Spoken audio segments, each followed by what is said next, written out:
Welcome to another insightful episode of Parent Entrepreneur Power. In this podcast, Mary Catherine Johnson and Evan Johnson highlight the successes and struggles of parents in business. They share how to be the example of success in entrepreneurship to foster the same in your child, and so much more. Are you ready to power up? Hey everybody, welcome to Parent Entrepreneur Power. Very excited today. We have an incredible guest, Steve Chou, along with our amazing co-host, Mary Catherine Johnson. Steve, welcome. Great to be here. And I just have to say, I'm really excited to see a mother-son combo. Yeah. Isn't this weird? That's what it is. It's the dream. You're living the dream, Mary. It's a blast. I'm telling you. I can't even tell you how exciting this is. It must be pretty good to have such cool kids. Modest right. too. Yeah, very much so. Yeah, I know that's really great for you to have such modest, amazing kids. So, Steve, I know that Mary knows you. I do not, and I'm sure a lot of audience members also do not know you. So, let's hear, who are you and what do you do? Yeah, my name is Steve Chou. I am a former electrical engineer, and then I started selling handkerchiefs over at bumblebeelinens.com with my wife. And then now I actually teach e-commerce over at mywifequitherjob.com. Actually, I still do all those things except for work as an electrical engineer. Right. That's a very cool, it's a very interesting duality of jobs. You started off as electrical engineer, and then you became a guy that makes handkerchiefs. Yeah. Really it just like goes that. to show that there's no predetermined path and life is random. That is very true. That is very true. I mean, I feel like it's pretty common for electrical engineers to turn into handkerchief makers, but I know, yeah, I thought I was the only one, but then like a whole bunch of people just came out of the woodwork. It's like a group for it now. There's a group for everything. That makes sense. So do you have kids, and how old are they? I do. I have two kids. They are 11 and 13. Okay. That's exciting. And how long have you been in the, my wife quit her job, entrepreneurial game? That started in 2009. Our e-commerce store started in 2007. So it's been 14 years in e-commerce? Okay. Long time. That's impressive. Mary, what do you got? Yeah, I gotta come in because this, watch Steve. I was blown away that your kids are 11 and 13. I remember seeing pictures of you when they were like 4 and 6, right? Yeah. It's just, wow. So, they've grown up, obviously, their entire lives with mom and dad in this space. Because I know the whole point of my wife quit her job. There's a reason behind that. How do you see the way you've raised them as an entrepreneur differently from the way you were raised if you were not raised by entrepreneurs yourself? I always tell them this, like the way we're living is not normal. Like when I was growing up, I actually didn't see my parents all that much. They were always working. So my dad would work I think he left at like 6:30. He would get back at like 6:30 or 7. My mom, she's a scientist. She would work until like 7:30 and 8. And I remember when I was little, I used to go to bed at 9. So that left maybe, an hour and a half, couple hours just to hang out with them. And I knew that when I grew up, I did not want it to be like that with my kids. And I am literally with them, especially since there was COVID. I'm literally with them 24/7. And I keep telling them that's not normal. Like most kids do not see their parents every minute of every day. Whether that's a good thing or not is a different story, but yeah. That's really cool. Yeah. And go ahead. Well, I was going to say that it's really nice having a parent that's there 24/7. I can speak from personal experience. Yeah. I remember when Evan and Riley were growing up, our house was kind of the hub because most of the other kids' parents worked outside the home. And not that I didn't work, obviously, but outside the home. And so lots of kids would come to our house after school. We would have like a carpool thing and they would always, can you can we go over to your house? Kind of idea. And we'd have them over and they'd do fun things and all that kind of stuff, but they knew they could come over and hang out and have that feeling. But beyond that, it's because I was an entrepreneur that actually was able to happen. So, I know we've got to jump into some of these stories, because I know everyone listening in the audience is either a parent that wants to build a business or already has built a business or is in the process and wants to see how they can structure it to allow their kids to see this as an option. So take me through that a little bit, because I know you've had an adventure with your kids actually being entrepreneurs themselves, and that started at a pretty young age and has progressed and now they're back in school and all that kind of stuff. So what happened? How did you start them on that road? Yeah. So it's funny. I've grown up in a very traditional Asian household where going to college was a must. And the traditional Asian track, in case your audience isn't familiar with, you go to college, you get a degree, you find a good job, and then you work at that job until you retire, and then you retire, with whatever you've saved up. And not going to college is not an option. But what's funny is that when I went down that exact path, and hence I became an engineer. You only have like 4 choices of professions when you're Asian. It's engineering, doctor, lawyer, or business. So I chose the engineering route. And I remember I thought I was getting paid pretty well. But then like when the e-commerce store started growing, I just realized that I was grossly underpaid and that you can make so much more money going out on your own. And I really loved my job at the time.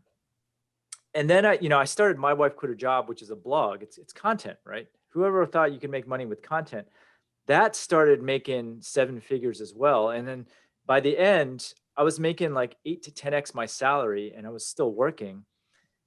Meanwhile, I was really cocky at work because I didn't care anymore at work, right?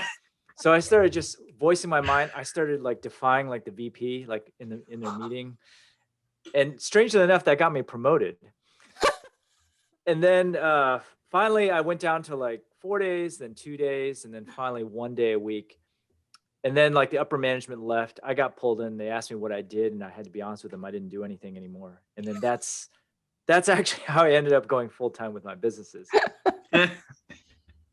So with my kids, like I wanted them to realize that working for someone else kind of limits you and how much you can make, as well as your freedom. Because I actually physically had to go into work. I actually didn't mind because that's what I was brought up to expect. But with them, I kind of want them to, at least, I still want them to go to college. Don't get me wrong. And I want them to have that safety net and get a job so they can kind of understand what hierarchy feels like and what like structure feels like. But I always want them to have something kind of going on the side just in case something happens. I remember during like the last downturn, one of my close friends who was a coworker of mine, she had just signed up her kid for private school, which around here is about $50,000 a year. 2 kids, in fact, in a private school. And then all of a sudden she got laid off. And she had to make the hard choice to pull her kids out. And I just don't want to ever have that conversation. Yeah, so that's why we've encouraged our kids to kind of try different things. And you alluded to this, Mary. The first business that we had them try was a print-on-demand t-shirt company, entrepreneurship t-shirts. Yeah. And what's nice about print-on-demand, I'm not sure if your audience is familiar with it, but you can actually start a store with no money at all, just your creativity. And the way it works is you make a design. The print-on-demand company has a whole bunch of different products that you can print your designs off of. And you collect the money, and then you pay the print-on-demand company. So there's like 0 risk of inventory or anything like that. Mm-hmm. And you keep a small profit. So like these t-shirts cost us $12, and we would sell them for like $19, and my kids would just pocket $7 a shirt. Wow. Go for it. No, I got to say something, because number one, I remember talking to you, I think interviewing you in the first generation of this Parent Entrepreneur Power podcast. That's when I first interviewed you during that time. And you were still working at the office like 1 day a week at that time. Oh, was it that long ago? I remember you saying, no, I still have a job. I'm like, what? It was really incredible to me. Not only that, I also started my first business in 2003, and it was a maternity t-shirt company before print on demand. So I had to have my heat press, and this is what Evan remembers growing up. I had a heat press, I had all the designs, I had all the shirts, and I had to put all that together and ship it. And now, of course, print on demand, there's nothing you have to do except the design and put up some nice website for people to buy it. And even that is pretty much already done for you with templates. And you could do really crazy, amazing, creative things. So I left out that part of the story. We actually started them out with the heat press method, just like you did.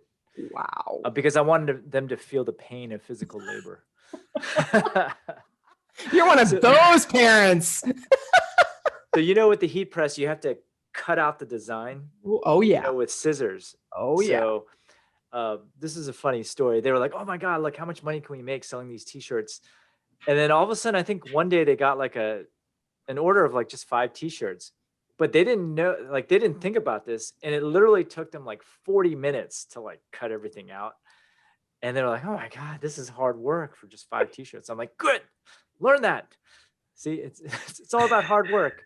Now let's figure out different ways to make this easier and that sort of thing. So we kind of there's a progression down the line where we actually ended up showing them how to use our cutter. So you'd feed the heat press stuff and the cutter would actually just cut, and then they just have to peel it off very carefully for the heat press. And then that led to print on demand. Once they started school, even the heat press method took too much time.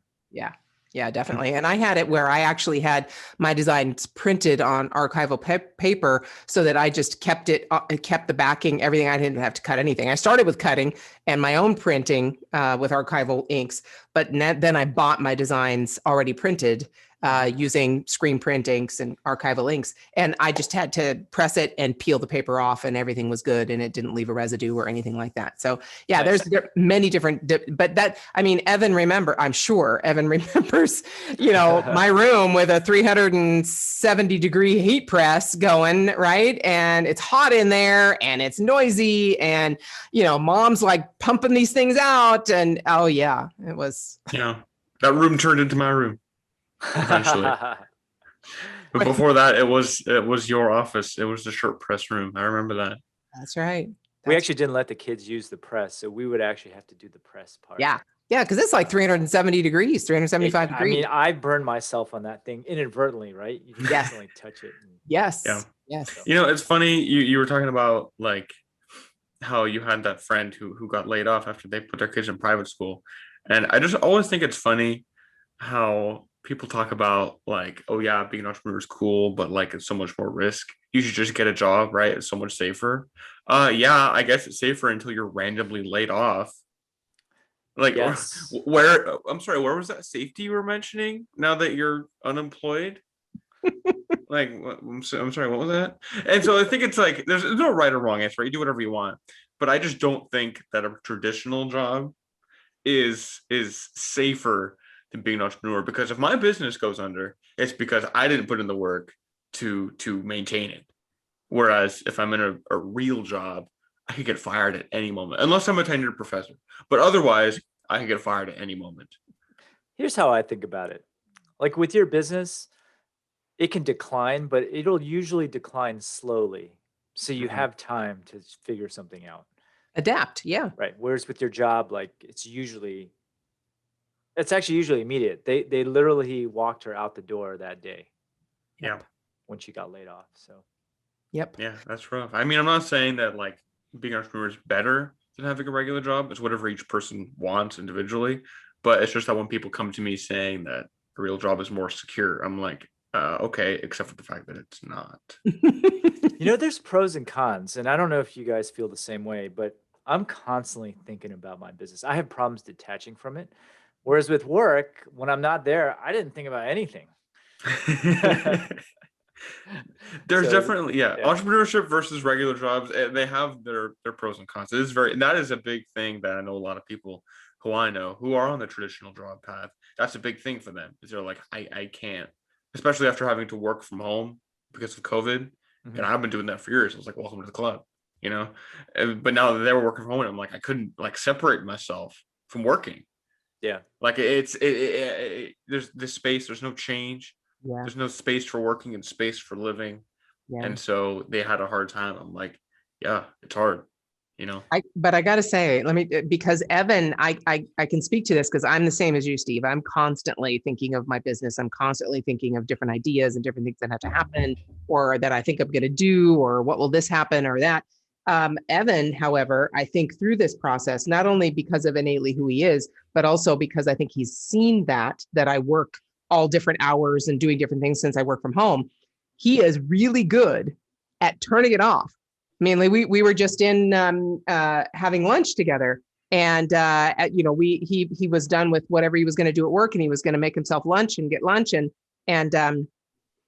he sits with his book and reads his book while he's eating lunch. And me, I'm like at my computer and I'm eating lunch and I'm at my computer and, all that stuff. So it's really, I think one of the things that I would really love to ask you, and I know you've done this based on just what you have talked about with your kids so far, is we have mindset hurdles we have to overcome. Everybody does.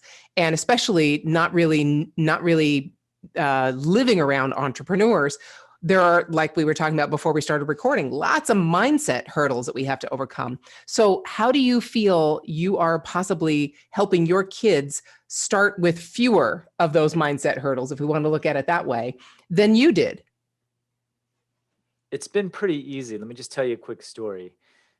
So my kids, when they go out to eat or they want to get some snack, they always ask us for money. And I'll give them like $20 to go get some food, right?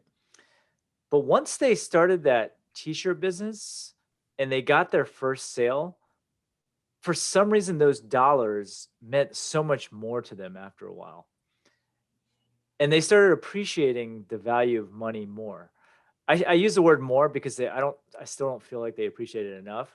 But the fact that they were making it themselves, for some reason, they were stingier with that money and they valued money a lot more because they had to work for it and they weren't given it. And I in a way, I feel that way with my job. Like when I used to work full time, you get a paycheck, but those dollars aren't as meaningful. I remember I got my first AdSense check and it was just $100, but that $100 made me so happy. Or that first sale of handkerchiefs, I think it was like $14. That $14 made me happy for like 3 days straight. I was just thinking about it. And my kids were the same way. Yeah. Well, as a kid, it's kind of like up to a certain point, especially if your parents are okay with being like, yeah, here's $20 for food. It kind of feels like there's just infinite money whenever you need it. That was kind of like my experience as like a young child, I mean, I never really needed money for anything, but like, it was like, I mean, you get money for stuff and that's how money works. And then now it's like, well, hold on a minute. Actually, if I'm going to be living on my own, which I've done, that's, like, oh, well, I no longer have access to infinite money. Here's a funny conversation I had with my kids before all of this. We were at a store, which took cash only. And I was like, sorry, I don't have any cash on me. And I don't have any money on me. And they're like, well, why don't you just go to the bank? And you just get money there? I'm like, yes, but that's not the point. The point is I don't have any money, and then money just doesn't come from the bank, right? I was just trying to give that lesson because they always thought that I always just had money lying around in my wallet. Mm-hmm. Again, I think starting a business solves a lot of problems with just even managing money. And in terms of mindset, what was nice about that t-shirt business is it literally cost them $0. I take that back. Like when we first started, they invested money in the print materials and the t-shirts. We actually lent them that money. And we said that they had to pay us back for it. Mm-hmm. But the key thing is I was just trying to encourage them to say that it doesn't actually require that much money. And they designed all their own t-shirts. Like we had this process down where they would just kind of hand draw their designs on a piece of paper. And that then would turn into like a digital file, like they would just use like paint or something, and then we would convert that over and have it printed. So I mean, they were doing the work, and the website and all that stuff was essentially free. There's actually free platforms out there now that will, they're completely free and they'll handle everything for you, like Shift4Shop. If you're in the US, it's free, a fully hosted shopping cart for free. And you just hook it up to a print on demand company and you're good to go. That's amazing. Yeah. Wow. So we know that you have your business, right? And it's your main gig now. Are your kids at all involved in your business? Are they involved in any part of it, or is it just that they observe you in it? They occasionally help out with the linen store, but they're kind of busy with school. And we Mhm. actually purposely signed our daughter up to a school that has an entrepreneurship program. Mhm. So the way that one works, and the reason we like that school so much is because they put you in teams of like 4 or 5, and you're supposed to come up with a product, and you actually pitch it in front of VCs, and then you sell it. And that was amazing because they had to learn how to work with other people, which again is another life skill that you might not get in the context of making money and running a business. And so her business, she had to actually come up with everything from scratch, cost of materials, calculate their profit and everything. So they ended up selling these eye pillows with different designed fabric. And it was just a simple concept, but they had to actually think about manufacturing, cost of goods, and that sort of thing. So that's what she had been working on for this past year. My son, hasn't shown as much interest, but we're trying to steer him that way. He's still a little bit young. Yeah. Yeah, definitely. So what are you going to do, Steve, if your daughter goes through this school with, entrepreneurial goals as a part of the actual education process, and let's say, she goes out and creates something that blows away what she could do in college, or she has no specific desire for one of those 4 Asian disciplines in college. What are you going to do? What are you going to do if she's like, why would I go to college to be a lawyer, Dr. Indian chief, when I can just go and do this thing that's already making me amazing money? What would you do? See, that's a problem, Mary. Mainly because I think that she should go to college. And I'm not sure if your audience kind of agrees with that. Probably a lot of people are kind of down on college these days. Yeah. But I think the goal is to make sure she's successful, but not too successful, so that she skips that avenue altogether. Self-fulfilling prophecy Dad is trying to create. I get it. I'm curious what your beliefs on that. I think are you pretty anti-college, or? No, I'm not anti anything. Okay. Both boys. So Evan can tell you his experience. Both boys have gone and gotten accepted to colleges, universities, and started taking courses. And they both left, definitely before they graduated, and decided on another path. And yeah, I dropped out. Yeah, my husband and I were of opposite minds, right? My husband was much more like you. Well, no, they need to go to college and they need to get a degree, and I'm really like, hey, this is an adventure. It's called life, and if they choose that, they're adults. They can choose it. If they regret it, that's their choice. I'll talk to them about all the options while they're making that choice, but it's their choice. And I'm definitely not going to make them, me personally, I'm definitely not going to make them follow a certain path because I think it's the best. So that's really, I'm not against college at all. I mean, I definitely want any doctor who talks to me to have gone to college. Yeah. But if they don't have that, why? So yeah, Evan, what do you have? I could definitely, I mean, I have talked a lot to many different people about my opinions and experiences regarding college. I do not think college is a bad thing by any means. I think it's amazing if someone goes to college and graduates. All my friends that I grew up with and that I went to high school with and stuff, they're in college, and actually most of them are in law school right now. I think that's great, right? If I ever need a lawyer for anything, which hopefully I don't, but if I do, then I want them to have a nice degree. I personally believe that college is something I believe college is a means to a specific thing that someone wants to do, as opposed to just something that everyone like should inherently do. Just because my experience when I was in college and I had no direction as far as what I would want a degree and job to be, while I was also building my business at the time. The business, I knew what I wanted that to be. I was building it. College, I was like, I'm not really sure what my major to be. I'm not sure what like job I would want out of this. And then it came to a point where I was like, well, hold on. I have a business. The business is making me money. Why the hell am I wasting my time learning about I don't know, pre-calculus or whatever? I was like, you can't even think of the subjects. I can't even think of what the subject. Yeah, exactly. Because like, insert random thing here that is completely unnecessary, and also costs a hell of a lot to sit in and essentially waste your time doing. Unless, I mean, if you're going to become an engineer or something like that, you'll need those math classes. Or if you're going to become a teacher, you might need a child psychology class. But for me personally, it was like, I don't know. I mean, I don't know how interested I am in child psychology or calculus or something else like that when it's giving me nothing. It's giving me nothing but taking time away from time I could spend building my business. If I decided, like my friends who want to be lawyers, that's amazing, right? They want to be lawyers. That's what they want to do. So if they want to be lawyers, they're going to need to get a law degree. And then they'll need an undergrad to go to law school and so on and so forth. And that's great.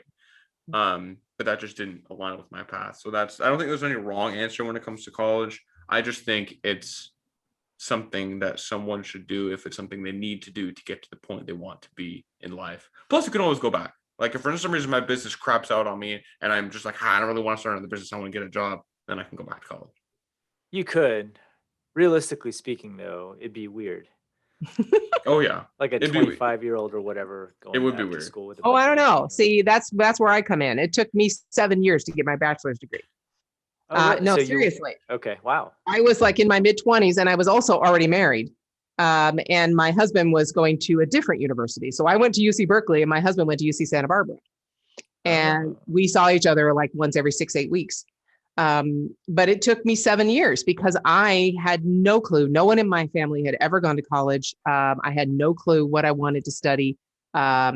Things usually came a little easier to me, so I kind of didn't make myself work very hard. So I went to a junior college first, or a community college as they call them now, and had to figure out what I wanted to study, then got into sciences and like, oh my gosh, this was like blew my mind. It was so amazing. And then went to UC Berkeley. And that process I was in my mid-20s, and everybody was, 19 and 20. And I was married, so I was totally different. I've seen posts on Facebook and stuff of people who went back and got their degrees and they're like in their 80s. Yeah.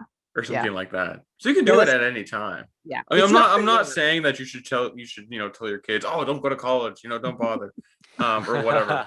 But that's just me personally. If you do, then they're not listening to this episode. Exactly. They're not listening to this podcast. But here's another example. So Evan's brother, Riley, same situation. So Evan, really has not had a something he's always aspired to. Like he always wanted to be a blank, right? And Riley has been more of I want to be a blank, right? So he had specific things that he, from a young age, knew he wanted to do. And so he was going to go to college. He taught himself animation. And so he researched and found the college in Pennsylvania that he wanted to go to and got accepted and everything was great. And he started going to college. And of course, this was right when COVID hit. So he was going from home, going remotely. And as he's going into his first semester, he's putting up his portfolio on LinkedIn and he has a website and, showing his portfolio. And he got contacted by a company locally wanting to interview him for a job. And that just like was a completely foreign concept to him. So he went to talked to them, and they were going to potentially offer him a job that was the equivalent of the job he would be going for when he graduated. So let's talk about that for a sec, Mary, because I think that's a very important concept. I want to encourage my kids to put out content. Yes. If you put content out there and you kind of demonstrate your expertise, you're right. You can get a job. without a degree. I mean, your work will speak for itself. I'm just thinking, like when I was a director of engineering and we were interviewing, we actually weeded out people who didn't have a degree. Well, of course, we were looking for engineers, but that was just like an Hope entry so. point. Like if you didn't have a degree, you were out. But I do remember interviewing this one guy who literally posted all of his work on a website. And I think we ended up giving him an offer. He actually, I think he denied us because we didn't work together. But he didn't have a degree, or he had a degree at some vocational school, which was kind of unrelated. But his body of work basically spoke for itself. Yeah. So you're right. I agree with you to a certain extent. Like if you put out content or just your works or your projects online for everyone to see, there's your resume right there. That's it. Right. And I think it's it depends especially too. Like if you want to become an engineer, well, obviously you're probably going to want an engineering degree, right? But like for me, my main business, before what I'm doing now with Mary, was podcast editing. I edit and produce podcasts for people, and that's my main gig. It's been my main gig. It's what I was building in high school and college. And like, there's no podcast editing degree a person can get. You know what I mean? So that for someone like me in that scenario, I'd be like, if someone came to me and they were doing that, and they were like, "Yeah, I'm going to college," I'd be like, "Why are you going to college? What are you going to do?" Like, I was getting a degree in English and creative writing. That was fun, I guess, but had nothing to do with the business I was already running. So I think, yeah, if you're doing something like engineering, I'd be like, yeah, you're going to want to go to college. Although I could think of maybe like sound engineering, or like where do the audio guys learn how to Audio engineering, yeah, you could do that. audio engineering? Yeah. You could do that. I mean, you could do that. You could pay, a lot of money to go to a college and get an audio engineering degree, or you could do what I did, which is watch a bunch of YouTube tutorials for free. Right. And then if you have like clients where with their work that you could show off, I would rather go with someone where I could hear samples than just an audio engineering degree. Yeah, exactly. That's exactly. I mean, I built a successful business. Yeah. Doing that, and so I think that's So I think I think college is a very individual thing, right? There's no one size fits all. It's you look at each individual person and say, what do you want to do? What do you want your life to look like? Oh, you want to be a professional engineer?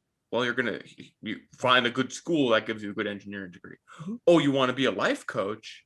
I don't know if I would recommend college. Take this program. You know what I mean? Do this program, do this training. You know what I mean? And it's very important too to say, because Evan, I'm sure, does not plan for the rest of his life to have a podcast production business. So if there's like you're talking about, if you want to be an engineer and that's what your passion is, that's what you enjoy, you love building things, you love designing things, then that's what you want to do.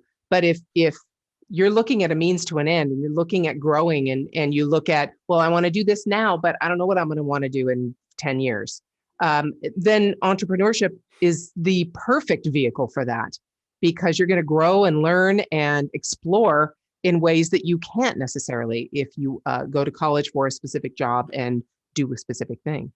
I agree with you, because I just had a conversation with a friend recently who's been doing the same job for 25 plus years. She wants to do something different, but she doesn't feel like she can change. Yeah. Because she's going to start at ground zero, which she doesn't want to do. Right. Whereas when you're an entrepreneur, for some reason, it doesn't feel as drastic. Like you're always doing different things. Yeah. You're adapting with different things. That's right. So. Yeah. And Evan and Riley both have an example, the opposite extremes between myself and their father, my husband. My husband is a tax accountant and has been for the past 25 years. And that's it. That's what he's done. Our lives have revolved around that season, right? We've got tax season and all of that. And now he's looking to potentially retire from that business and look at, what am I going to do now? And the same concept, I have to start over if I'm going to do anything else. Whereas I've seen you, Mary, throughout my life, done a bunch of different stuff. You drew the t-shirts when I was young, and they're doing other stuff, and it was always like, oh, you're doing this? I thought you did the t-shirts. And so it's like being an entrepreneur, it's way easier to be like, I'm going to do this other thing. I have an idea, Evan. What's your idea? You hire your father as a junior podcast editor. Then you order him around, teach him a lesson. That would be cool. That would be cool if he knew how to handle electronic devices, which he does not. So I think step one will be getting him a cell phone, and then we'll move into like hardcore audio engineering. Because this is true, Steve. This is a gentleman who does not even own a cell phone. What? His dad does not even Right. own a cell phone. That is hilarious. You want to talk about opposites? And I build like chat bots and Exactly. That's really ironic. Here's something I will say about getting a job. And this is a weird interview because I feel like I'm advocating going to work now. I worked for a long time, but I value the time I worked at a job because I learned about like the structures that need to be in place in order to Right. grow. And so it's not just like completely haphazard. Like when I started my businesses, it wasn't like completely random. And I wasn't just like throwing darts everywhere and just, doing random things. I had an idea of what needed to be in place. So there's something to be said about that as well. Oh, yeah. Well, I had to learn the hard way when I started because I had never experienced, I was never in like a real job, really. I was an entrepreneur through high school and college. except that one time at Target, Starbucks. I worked at Starbucks for like a month before I was like, my God, this freaking sucks.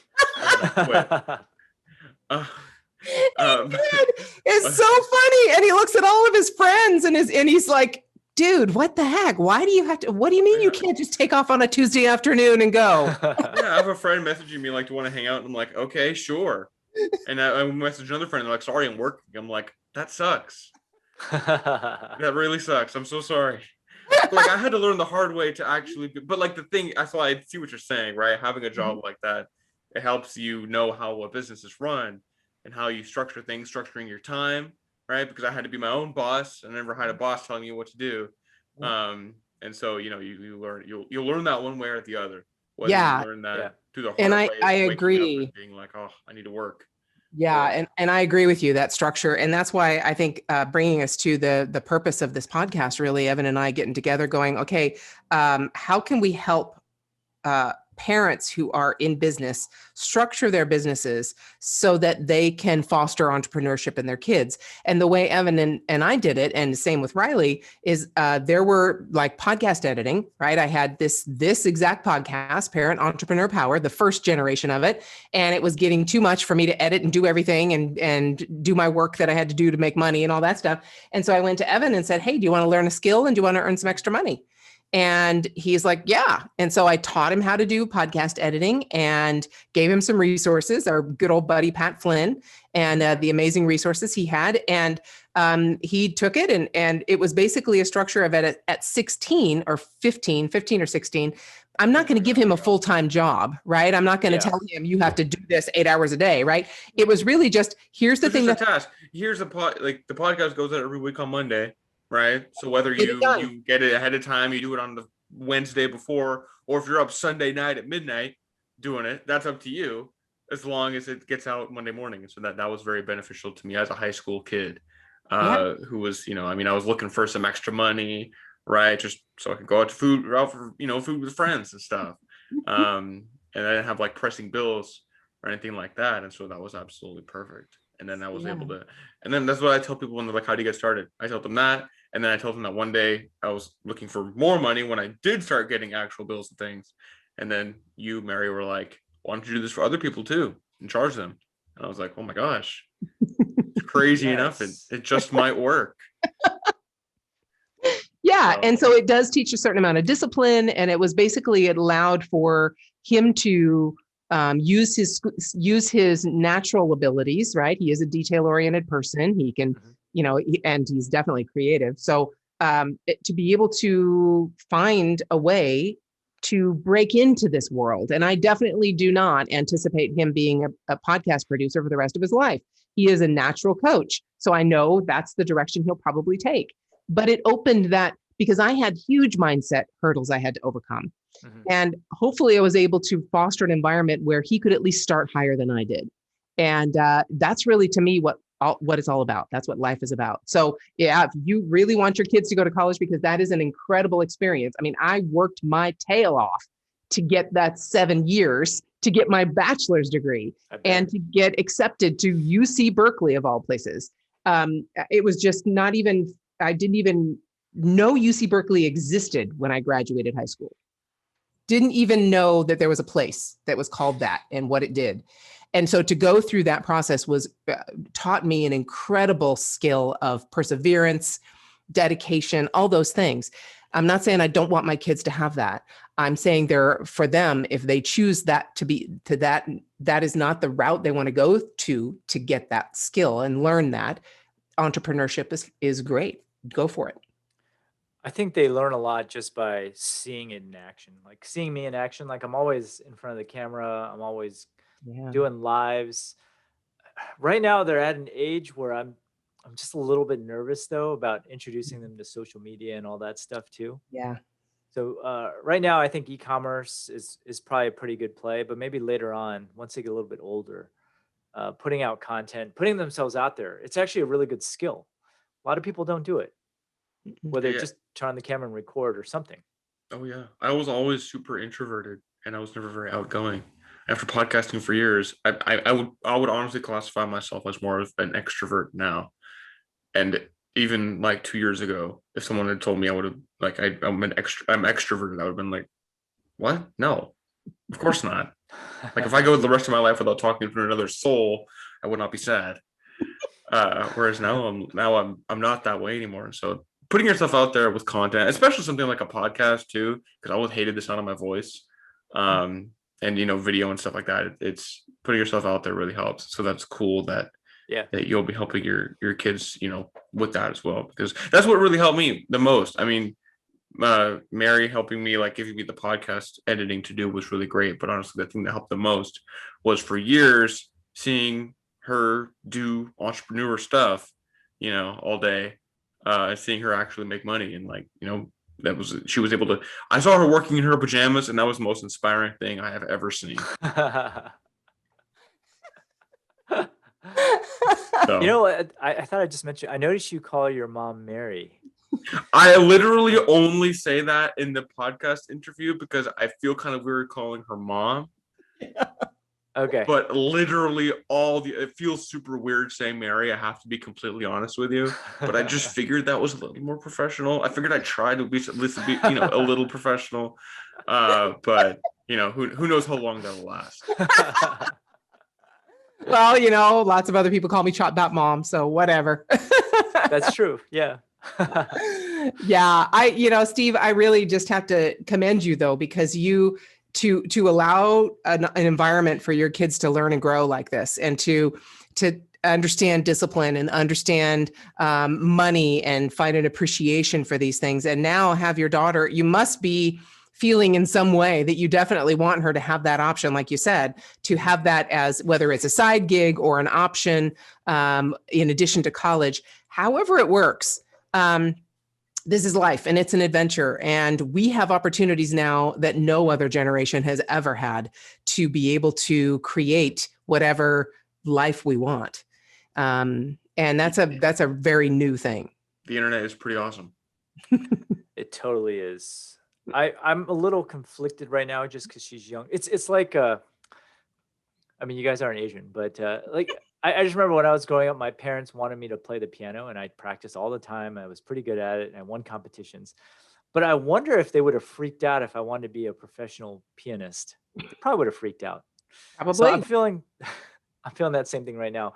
I want them to be successful with their business so that they have that option, but I still want them to go to school, maybe at least just get one job and then go out on their own or something like that. Right. It's one of those things, it's so interesting. I did music as well. It's interesting that you bring that up because I've seen my mom will send me every once in a while examples of people. Like there was one guy she sent me a little while ago who he taught people drumming, right? And the drums, that's like, and I feel like that's like a nightmare of a parent wanting your kid to learn an instrument. They're like, I want to learn the drums, and be like, haha, great, except not that. But he makes like 7-8 figures or something like that, having courses on teaching drums. And so I think so that's yeah. So I tried. He's the trumpet. I'm like, you can teach. You're in marching. I did kind of try. I did a semester in college. Yeah. My first semester of college was music education. Yeah. And I realized that college sucks the life, the soul, and the joy out of everything you try to do. So wow. So I lasted a semester before I was like, wow, I kind of hate music now. I had the complete I like it opposite again college now. experience. Complete opposite. I wanted to stay in school forever. Really? Yeah. So many people that I met, so many successful people now that all the connections that I built. I mean, it's just like a playground for 4 years. Yeah. My experience was the same. I loved it. Yeah. Absolutely loved it. The debates I had, with other students, I was there right when the HIV virus was discovered. I was studying under the professor that discovered the genetics of that and how that worked and the retrovirus and all that. It was just the most fascinating time, except now with entrepreneurship, that can't compete with the people I've met, the things I've done. I would have, this is not, if I'd had a job, I would never have met you and all the people that I've met and the opportunities that I've had. It's just nothing equates to what I've been able to experience over the last 17 years of entrepreneurship. I Yeah. agree with you there. I mean, it's just tough. I'm I not wish trying I to started a convince lot. you. No, I know it's fun. I wish I started a lot earlier. So that's why I want them to start earlier. Like if I had started in my 20s, I'd rule the world now. I started really late. So. Maybe that's a really good thing that, there's a reason why we started at a certain time so that, the world according to Steve, it's an amazing world, I'm sure. But yeah. Anyway, teasing you, totally teasing you. But yeah, I really, I still, again, what you've allowed and helped your kids to grow with, it's only going to serve them. It's only their experience with their own t-shirt business, their experience seeing what you've done, their experience with going to college, this experience with this entrepreneurial school. This is like a middle school she's in.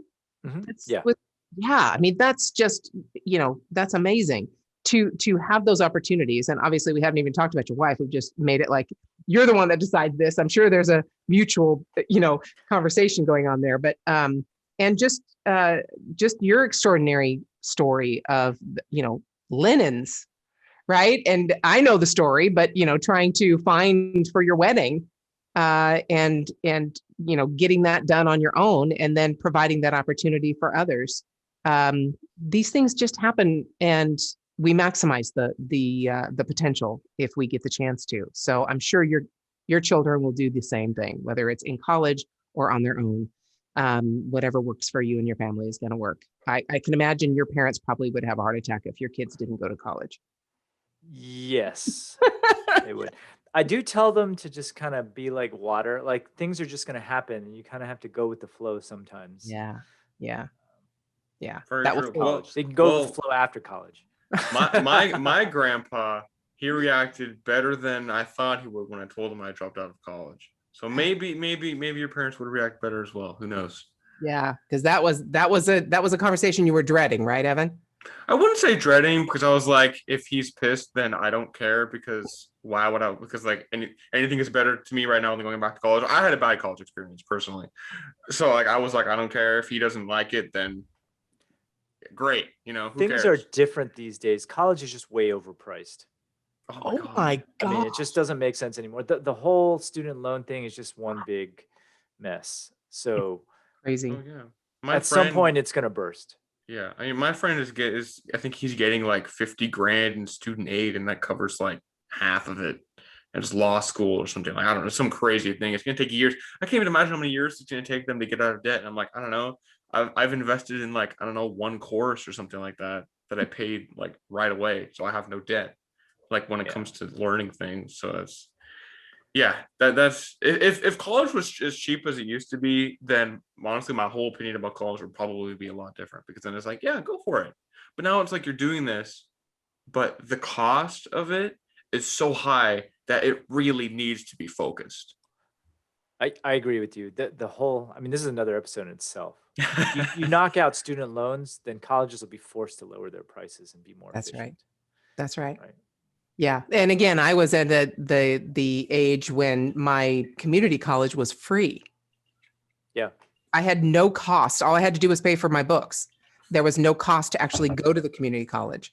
And Berkeley, I think we were talking, I think $1,300 a semester or something. I mean, it was nothing. Now, Mary. I know I am. And I love dating myself. I'm going to be 58 here, people. I've earned every freaking gray hair. I think UCs were free for a while, weren't they? Just the tuition part. Yeah, I don't know. They weren't free when I went, but they were very inexpensive. I mean, I went on, I specifically worked when I went to the community college so that I didn't have to work when I went to the university.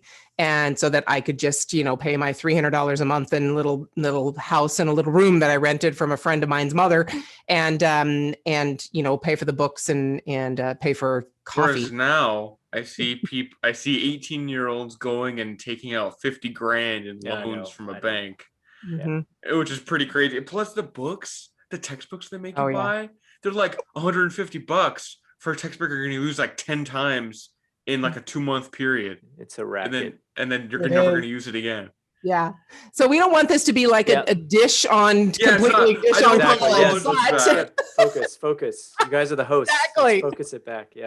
Yeah. And I, kind of wrapping up this conversation, and I thank you for going here with us, Steve. I really appreciate it because we really do want to make this an opportunity for whatever choices you make, whatever works for you and your kids, that's fantastic. But if you want to foster an opportunity for your kids to be entrepreneurs and you are an entrepreneur, you have an opportunity that no one else has to allow them to see and to experience that life. So let's kind of go way into the future. And let's say, well, hopefully this is way into the future. Let's say you died tomorrow. So morbid. What type of podcast is this? I love it. Oh, Mary? Okay. You died tomorrow. What entrepreneurial legacy do you want to leave for your kids that shows them the possibilities of entrepreneurship for themselves? I think the main thing, one, I have like videos of me, I have like hundreds and hundreds of videos in the training class. So I will be with them forever. But aside from that, I think they'll remember like all the times that we spent together. And they're going to want that for themselves and their kids also. Because I'm really tight with my kids because we spend so much time together. And they're going to want that for themselves. And they're going to remember, hey, it's because mom and dad had their own business, which gave them the freedom to spend time how they wanted to spend it. That's it. So that basically changes future generations, doesn't it? Yep, it absolutely does. Wow. That's amazing.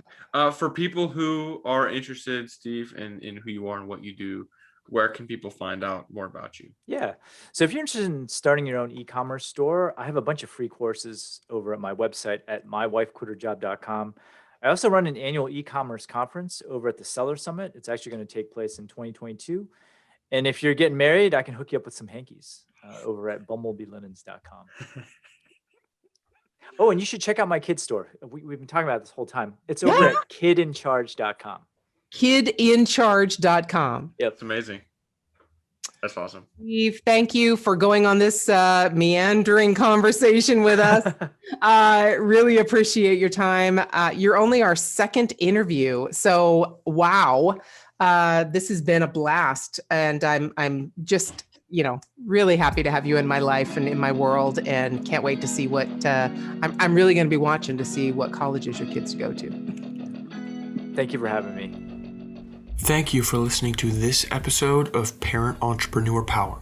Hopefully you came away with valuable tools you can use in your business, life, and relationship with your kids.